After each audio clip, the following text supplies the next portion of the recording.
Okay, guys.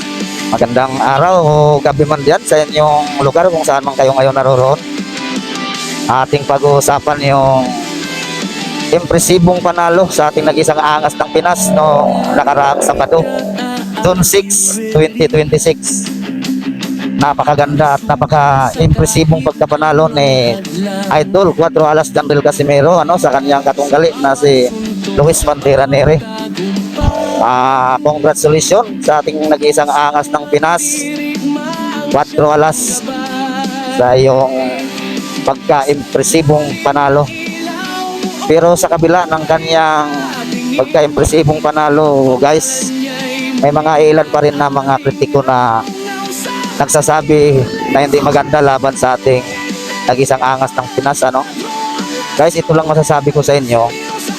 Bago kayo maniwala sa mga taong itong mga professional o magagaling kuno na mga analysis sa boxing sport, kaya daw nanalo si Casimero dahil overweight daw yung kalaban o dehydration. At may nagsasabi din na para na daw pinatay ni Neri ang kanyang sarili dahil sa kanyang pagka-overweight.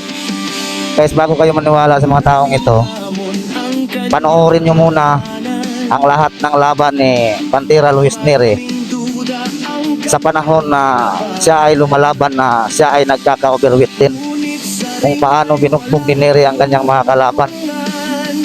Pero kay Casimero hindi niya magawa-gawa. Isa lang ibig sabihin yan, guys, alam na natin hindi niya kaya dahil napakalakas talaga ni Idol Jandrel Casimero.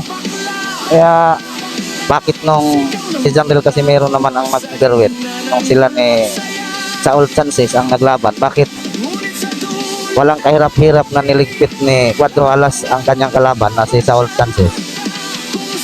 Yan guys, bago kayo maniwala sa mga kritikong ito, sa mga walang ibang magandang na ituro o na ambag sa ating nag-isang angas ng Pinas, yan, panoorin nyo muna lahat ng laban ni Pantera Neri nung panahon na siya ay nagkaka-overweight din, kung paano binugbog ni Neri yung mga kalaban niya. Okay guys, yan lang masasabi ko. Kaya congratulations muli kay Jandrel Casimero sa kanyang impresibong pagkapanalo.